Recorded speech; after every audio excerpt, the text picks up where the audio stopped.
Interference in thin films. It is it is due to it is due to reflection rays.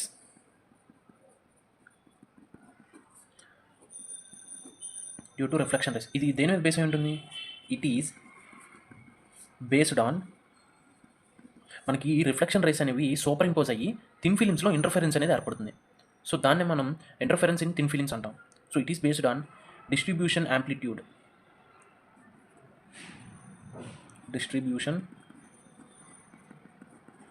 Distribution of amplitude అనే principal మీద ఇది base అయి ఉంటుంది. Okay, so reflection రేస్లో మనకి super impose అయిపోయి interference అనేది థిన్ ఫిలిమ్స్లో మనకి ఏర్పడుతుంది అనమాట. సో ఇది ఏ ప్రిన్సిపల్ మీద బేస్ అయి ఉంటుంది? మనకి based on distribution of amplitude అనే ప్రిన్సిపల్ మీద ఇది బేస్ అయి ఉంటుంది.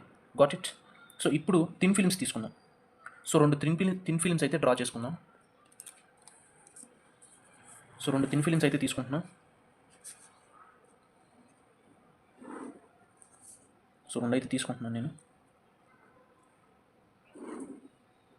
సో ఇవి రెండు థిన్ ఫిలిమ్స్ అయితే తీసుకున్నాను. సో వీటికి నేమ్స్ పెట్టాలిగా. నేను ఎక్స్ తీసుకుంటాను. ఇది ఎక్స్, ఇది వై, ఇది ఎక్స్ డాష్, ఇది వై డాష్. ఓకే, సో రెండు అయితే తీసుకున్నాను. ఇప్పుడు దీనికి నార్మల్ అయితే అప్లై చేస్తాను అనమాట. ఒక నార్మల్ అప్లై చేద్దాం. సో ఒక నార్మల్ అప్లై చేసినప్పుడు ఇప్పుడు మీకు రిఫ్లెక్షన్ రేస్ అనేది ఒక లైట్ ఇన్సెంట్ అయితే చేద్దాం. సో ఒక లైట్ని ఇన్సెంట్ చేద్దాం. ఎక్స్ మీద నుంచి ఇట్లా మిడిల్ పాయింట్కి ఒక లైట్ని ఇలా ఇన్సెంట్ చేసినప్పుడు ఆ లైట్ అనేది రిఫ్లెక్ట్ అవుతుందిగా.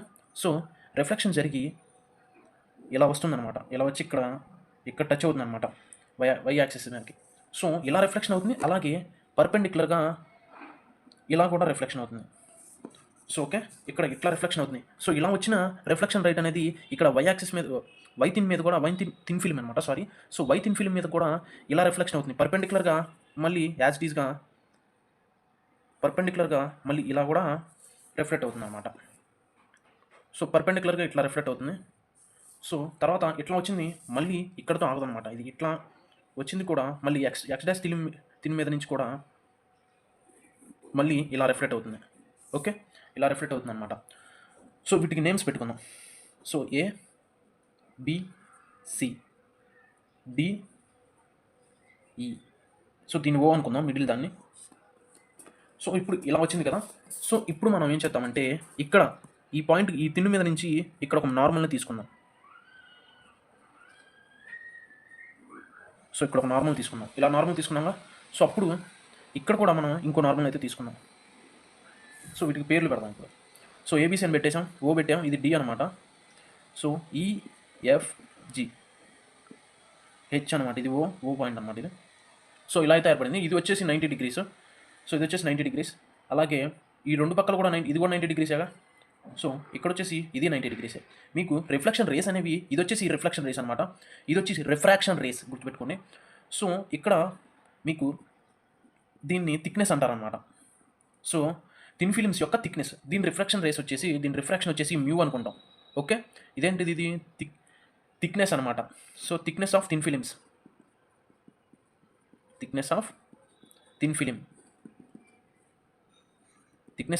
అనమాట ఇది. ఓకే, సో దీన్ని మ్యూ అనుకుంటాం. సో ఎయిర్ యొక్క రిఫ్రాక్షన్ ఏంది?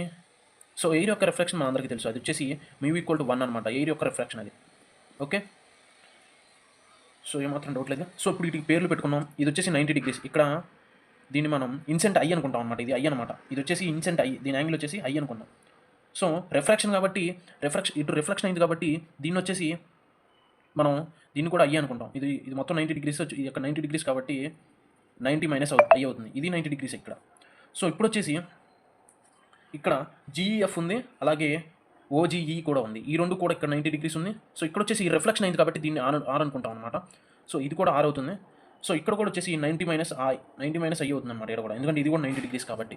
Okay, incident I equal to reflection అని మనకు తెలుసు. ఇన్సెంట్ని ఐ అనుకుంటాం, రిఫ్లెక్షన్ని ఆర్ అనుకుంటాం. So I equal to R అని మనకు తెలుసు. ఓకే, సో ఇంతవరకు క్లారిటీ ఇచ్చింది ఇక్కడ. మనం పాత్ డిఫరెన్స్ అనేది కనుక్కోవాలన్నమాట.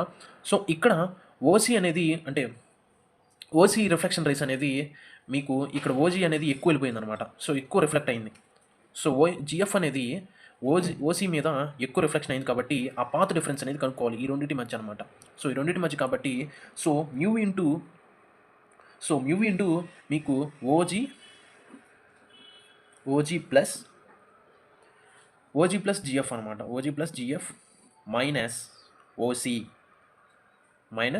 అనమాట. So OG plus GF OG. So దీంట్లో నుంచి దీన్ని తీసేస్తే మనకు డిఫరెన్స్ అనేది తెలిసిపోతుంది అనమాట. సో దాన్నే మనం mu into OG plus GF ఓసీగా తీసుకున్నాం. So from triangle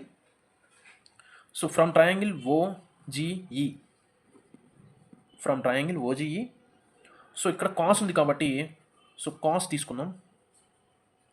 so cos are equal to opposite side by adjacent side అంటే జీఈ బై ఓజీ అనమాట. So opposite side by adjacent side. Okay. So ఇప్పుడు జీఈ అనేది మనకి T అయిపోతుంది అనమాట. So ఇక్కడ థిక్నెస్ ఆఫ్ థిన్ ఫిలిం అనమాట. So T అనేది థిక్నెస్ కాబట్టి ఈ రెండు పర్పెండిక్యులర్గా ఉన్నాయి కాబట్టి ఈ రెండు సేమ్ అయిపోతాయి. అంటే ఇక్కడ జీఈ అనేది సో టీ అయిపోతుంది. సో ఇక్కడ జీఈ అనేది టీ అయిపోతుంది కాబట్టి so cos are equal to t by OG. ఇది ఒక స్టెప్. సో ఇప్పుడు ఓజీని ఇటు తీసుకొద్దాం ఎందుకంటే మనకి ఓజీ కావాలి కాబట్టి ఓజీ వాల్యూ కావాలి కాబట్టి టీ బై కాస్ ఆర్ అనమాట. సో ఇక్కడ వచ్చేసింది ఒకటి. సో మనకి ఓజీ వాల్యూ అయితే వచ్చేసింది. ఇప్పుడు నెక్స్ట్ చూద్దాం. సో డయాగ్రామ్ ఇక్కడ ఉంచుకుందాం. సో డయాగ్రామ్ లాగా సో నెక్స్ట్ చూసుకుంటే ఫ్రమ్ ట్రయాంగిల్ సో మనకి ఇక్కడ సో ఓజీఈ కనుక్కున్నాం కదా. సో ఓజీఈ అయితే కనుక్కున్నాం. నెక్స్ట్ వచ్చేసి మనకి జిఎఫ్ఈ కనుక్కుందాం. సో జిఎఫ్ఈ కనుక్కుందాం. ఈ మొక్క అయిపోయింది. సో ఇప్పుడు ఈ మొక్క కనుక్కుందాం GFE. So from triangle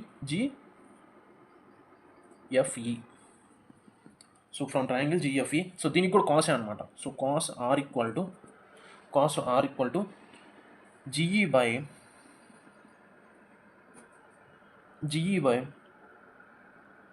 GF. Okay. So ఇక్కడ జీఈ వాల్యూ మనకు తెలుసుగా టీ అనమాట. సో టీ బై జిఎఫ్ అయిపోతుంది. సో కాస్ ఆర్ ఇటు ఉంది కాబట్టి సో దీన్ని ఇటు తీసుకొచ్చి సో దాన్ని ఇటు తీసుకొచ్చేద్దాం. అప్పుడు GF equal to t by cos r అవుతుంది అనమాట. Cos r. Okay. So value వచ్చేసింది. జిఎఫ్ వాల్యూ కూడా వచ్చేసింది మనకి. సో నెక్స్ట్ వచ్చేసి ఫ్రమ్ ట్రయాంగిల్ ఏబిడి అనమాట. ట్రయాంగిల్ సో నెక్స్ట్ ఇది కనుక్కుందాం. సో బీసీఎఫ్ అనమాట. So triangle BCF. Okay. OCF కదా. సో ఇప్పుడు కాస్ సో ఇక్కడ ఈ ట్రయాంగిల్లో 90 - i ఇక్కడ 90 - i ఉంది కదా. సో దాన్ని తీసుకుంటాం అనమాట. Cos 90 - i so is equal to OC by OF అనమాట. OC by OF. Okay. So ఇక్కడ దాకా వచ్చింది. ఇప్పుడు మనం కొద్దిగా డీటెయిల్గా ఎక్స్ప్లెయిన్ చేస్తాం. సో ఇప్పుడు మనము ఈ ఓఎఫ్ని ఇటు సైడ్ తీసుకొద్దాము. సో మనం ఓఎఫ్ని అటు తీసుకొస్తే సో ఓఎఫ్ను సో నేను ఇప్పుడు రాస్తాను మీకు సింపుల్గా మీకు అర్థమైపోతుంది అనమాట. సో ఇక్కడ ఏం చేయాలంటే ఇక్కడ ఓసీని ఇటు తీసుకొద్దాం. సో ఓసీని ఇటు తీసుకొచ్చేస్తే కాస్ 90 - i సో ఓసీని అటు తీసుకొచ్చేసాం. తర్వాత దాన్ని అటు తీసుకెళ్తే ఇక్కడ ఏముంటుంది ఓఎఫ్ ఉంటుంది అనమాట. సో ఓఎఫ్ అనేది ఇంటూలోకి వస్తుంది. Okay. So OF into cos 90 - i so ఇక్కడ 90 - స్టేట్ అంటే తెలుసు కదా మీకు. So OF equal to OF capital రాసుకొని స్మాల్ నేనైతే క్యాపిటల్ రాసిన. సో సైన్ ఐ అయిపోతుంది అనమాట. సో ఇక్కడ ఓఎఫ్ ఈక్వల్ టు సో ఈ డయాగ్రామ్లో చూసుకుంటే మనం ఈ లైన్ తీసుకున్నాం కాబట్టి ఓఈ ప్లస్ ఈఎఫ్ అనమాట. ఓఈ ప్లస్ ఈ line OE plus EF. Okay. So ఇక్కడ ఓఈ ప్లస్ ఈఎఫ్ అంటే మీరు ఇక్కడ గమనించుకున్నట్లయితే ఓఈ ప్లస్ ఓఈ అవుతుంది అనమాట. ఎలా అవుతుంది? సో ఇక్కడ ఈఎఫ్ అనేది ఈక్వల్ అయిపోతుంది అనమాట ఓఈకి. సో దాన్ని బట్టి మీకు ఇక్కడ ఓఎఫ్ అనేది 2OE అయిపోతుంది అనమాట. సో ఓకేనా. సో 2OE అయిపోతుంది. 2OE అంటే ఇక్కడ పక్కన సైన్ ఐ ఉందిగా. సో సైన్ ఐ కూడా రాసుకుంటే సో ఈ వాల్యూ ఇక్కడ సబ్స్టిట్యూట్ చేద్దాం మనం. సో సబ్స్టిట్యూట్ చేస్తే ఓసీ ఈక్వల్ టు 2OE ఇక్కడ స్మాల్ బ్రాకెట్ ఇచ్చుకోండి ఎందుకంటే 20 అయిపోతాయి. సో 2OE సైన్ ఐ అనమాట. సో 2OE సైన్ ఐ అనేది వాల్యూ అయితే మనకి వచ్చిందనమాట 2i sin i. సో ఇక్కడ సో వాల్యూ వచ్చింది కాబట్టి దీన్ని బ్రాకెట్లో పెట్టుకుందాం. దాన్ని బ్రాకెట్లో పెట్టుకుంటే ఇప్పుడు ట్రయాంగిల్, సో ఇక్కడ ఫ్రమ్ ట్రయాంగిల్ ఓజీఈ అనమాట. సో ట్రయాంగిల్, ఈ ట్రయాంగిల్ తీసుకుంటున్నాం అనమాట. ఇక్కడ పర్పెండిక్యులర్గా ఉంది కాబట్టి ఓజీఈ, ఈ ట్రయాంగిల్ తీసుకున్నాం. సో ఇప్పుడు వచ్చేసి ఫ్రమ్ ట్రయాంగిల్ ఓజీఈ తీసుకున్నాం. ఇప్పుడు ఇందాక కాస్ తీసుకున్నాం, ఇప్పుడు సైన్ తీసుకుంటాం అనమాట. So sine r equal to OE by OC అనమాట. OE by OG, sorry OGE కదా. సో ఓఈ బై ఓజీ తీసుకున్నాం. సో ఇక్కడ వచ్చేసి మీకు సో మనం ఈ ఓఈని ఇటు తీసుకొచ్చేద్దాం. సో ఓఈని ఇటు తీసుకొచ్చి సైన్ ఆర్ నటు తీసుకెళ్తే ఇంటూలోకి వస్తుంది. So OG into sine are. Okay, so ఇంతవరకు అయిపోయింది. ఇప్పుడు so OE equal to t sine are by cos r. ఎట్లా వచ్చింది? సో ఇక్కడ ఓజీ వాల్యూ తెలుసు కదా మీకు. సో ఓజీ ఈక్వల్ టు, మీరు అంత మొదలు చేశారు కదా కాబట్టి, సో ఓజీ వాల్యూ ఇక్కడ చూసుకుంటే టీ బై కాస్ ఆర్ అనమాట. So tea by cos R అలా వాల్యూ వచ్చిందనమాట. ఓకే, సో ఇక్కడ సబ్ ఈ వాల్యూ ఉంది కదా, ఈ OE value, sub OE value in ఇక్కడ so OE value sub in OC అనమాట. ఓకే, ఇక్కడ ఓసీ వాల్యూ తెలుసు కదా. So 2OE into sine I అనమాట. సో సబ్స్టిట్యూట్ చేస్తే ఇక్కడ therefore OE value in OC equal to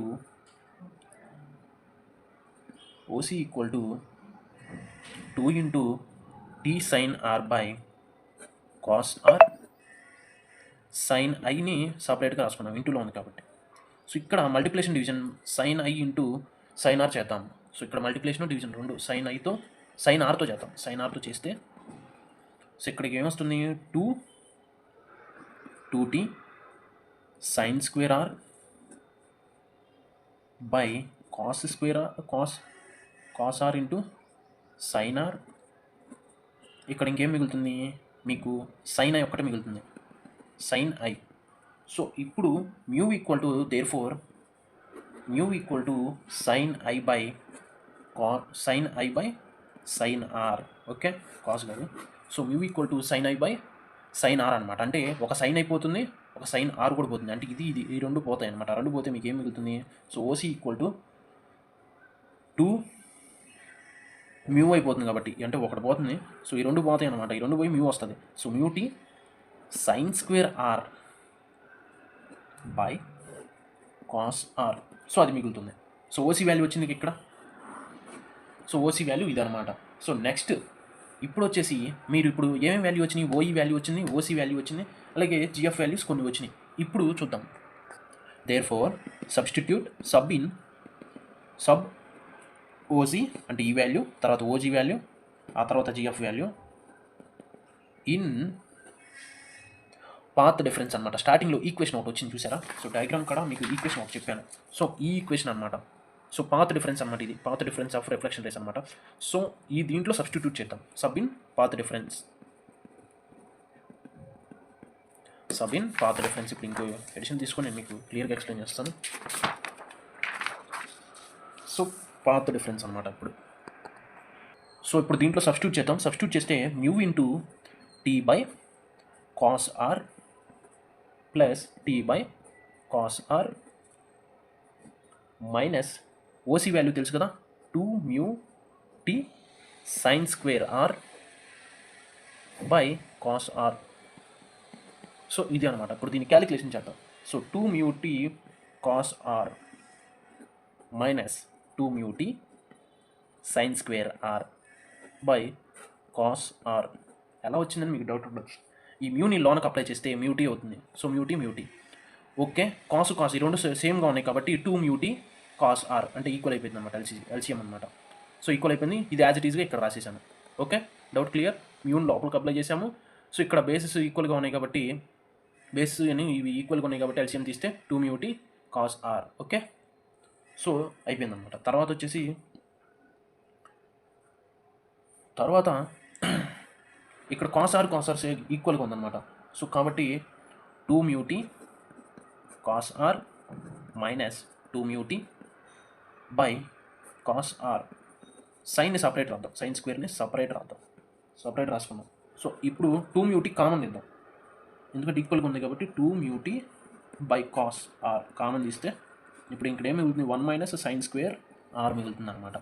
so 1 minus sine square r అంటే ఎంత, చిన్న ఫార్ములా చెబుతాం మీకు, sine square r plus cos square r equal to 1 కదా. సో అప్పుడు ఈ సైన్ స్క్వేర్ ఇటు వస్తే 1 మైనస్ అవుతుంది, అంటే కాస్ స్క్వేర్గా ఈ value. So cos square r equal to 1 minus sine square r అనమాట. సో దీని ప్రకారం అనమాట, దీని ప్రకారం ఏమొస్తుంది value, 2 mu t by cos r cos square r వస్తుంది అనమాట. స్క్వేర్కి దీనికి క్యాన్సిల్ అయిపోతే 2 mu t కాస్ r వస్తుంది, 2 mu t కాస్ r అనేది వస్తుంది అనమాట. Therefore path difference equal to 2 mu t cos r. Okay, ఇది పాత్ డిఫరెన్స్ వచ్చింది. ఇక్కడితో అయిపోలా, ఇక్కడితో అవ్వలేదన్నమాట, ఇంకా ఉంది. సో అదేంటంటే according to the theory of reversibility, according to the theory of reversibility,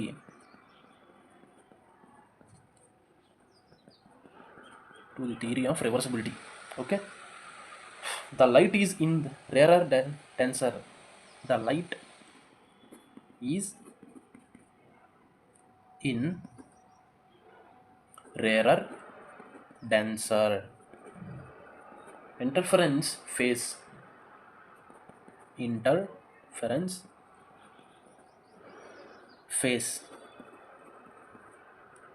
అనేది ల్యాండా వస్తుంది అనమాట. ఓకే, సో అప్పుడు పాత్ డిఫరెన్స్ ఎట్లా ఉంటుంది, సో పాత్ డిఫరెన్స్ అనేది ల్యాండా బై 2 వస్తుంది అనమాట.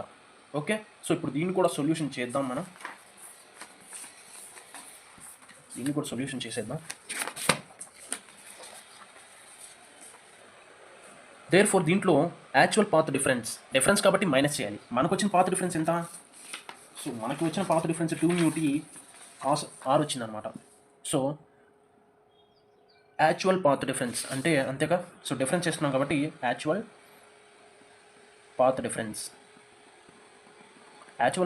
ఎంత, 2 mu t cos r minus lambda by 2, ఎందుకంటే డిఫరెన్స్ కాబట్టి.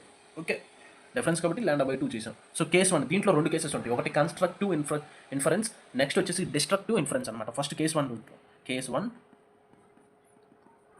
కన్స్ట్రక్టివ్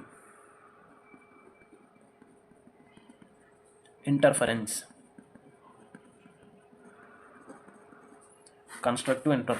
ఫస్ట్ అనమాట. మ్యాక్సిమం ఇంటెన్సిటీ కండిషన్ అంటాం దీన్ని. సో మ్యాక్సిమం ఇంటెన్సిటీ కండిషన్ అనమాట ఇది, maximum intensity condition. Path difference ఇక్కడ మ్యాక్సిమం కాబట్టి పాత్ డిఫరెన్స్ అనేది n into lambda, so n into lambda అనేది వస్తుంది అనమాట. So therefore 2 mu t cos r minus lambda by 2 equal to n lambda, దీనికి equal చేస్తాం అనమాట. సో దానికి ఈక్వల్ చేసినప్పుడు 2, సో ఈ condition maximum intensity condition n ల్యాండాని పాత్ డిఫరెన్స్కి ఈక్వల్ చేస్తాం. Path difference equal to maximum intensity condition అనమాట, n ల్యాండాని ఈక్వల్ చేసేసాం. సో ఈక్వల్ చేస్తే ఇప్పుడు ఈ మైనస్ నీటి తీసుకొచ్చేద్దాం, ప్లస్ అవుతుంది. అప్పుడు 2 mu t cos r equal to n lambda plus lambda by 2. So ఇప్పుడు 2 mu t cos r equal to, ఇక్కడ ఎల్సిఎం తీద్దాం, అప్పుడు 2n lambda plus lambda by 2 వస్తుంది. సో ల్యాండా బై 2 వస్తుంది కాబట్టి therefore 2 mu t cos r equal to lambda by 2 common ఇద్దాం. So lambda by 2 common తీస్తే 2n plus 1 వస్తుంది. So lambda by 2 common తీసాం. ఇప్పుడు ఒకటి వచ్చేసింది మనకి, ఏమొచ్చింది, మ్యాక్సిమం కండిషన్ వచ్చింది. ఇక్కడ మినిమం ఇంటెన్సిటీ కండిషన్ రావాలిగా, సో దాని కేస్ 2 అనుకున్నాం. కేస్ 2 మినిమం మ్యాక్సిమం వచ్చింది. ఇప్పుడు minimum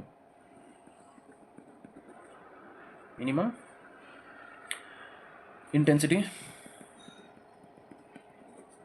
condition, minimum intensity condition అనమాట. So minimum intensity condition, path reference ఇక్కడే ఉంటుంది. సో పాత్ రిఫరెన్స్ అనేది ఇక్కడ మీకు గుర్తుండకపోవచ్చు, సింపుల్గా మీకు చెప్తా. 2n+1 ఉందా, అది ముందు రాసేయండి. సో 2n+1 ఇక్కడ రాసాము. ఆ తర్వాత λ/2 ఇంటూ λ/2 సింపుల్ గుర్తుపెట్టుకోండి. మీకు ఎగ్జామ్లో మ్యాక్సిమం ఇంటెన్సిటీ కండిషన్ దాకా రాస్తే ఈ పాత్ రిఫరెన్స్ అనేది చాలా ఈజీ అనమాట. సో మ్యాక్సిమం ఇంటెన్సిటీ కండిషన్ అనేది ఏం లేదండి, ఈ సొల్యూషన్లో 2n+1 అనేది ఇటు సైడ్ రాసి ఇంటూ బిట్ λ/2 రాస్తే సరిపోద్ది. ఇప్పుడు దీన్ని సొల్యూషన్ చేద్దాం, సాల్వ్ చేద్దాం. సో దీన్ని సాల్వ్ చేయడానికి ఇందాక మనం ఏం చేసాం, as it is path reference equal to చేసాం కాబట్టి, సో ఇక్కడ పాత్ రిఫరెన్స్ వాల్యూ ఎంత, so path reference equal to 2μt cos r is equal to పెట్టేసేసి cos r minus λ/2 is equal to 2n+1 into λ/2. So ఇప్పుడు ఇక్కడ minus λ/2 ఎందుకు తీసుకున్నాం, మనం ఇక్కడ ఎగ్జాక్ట్గా ఏది తీసుకున్నామో, సో యాక్చువల్ పాత్ రిఫరెన్స్ అనేది, సో ఇక్కడ మనం పాత్ రిఫరెన్స్కి ఏది తీసుకోవాలి, యాక్చువల్ పాత్ రిఫరెన్స్ అనేది తీసుకోవాలన్నమాట. యాక్చువల్ పాత్ రిఫరెన్స్లో ఇక్కడ మైనస్ λ/2 యాడ్ చేసి తీసుకోవాలి. ఓకే, కన్ఫ్యూజ్ పడద్దు ఎక్కడ.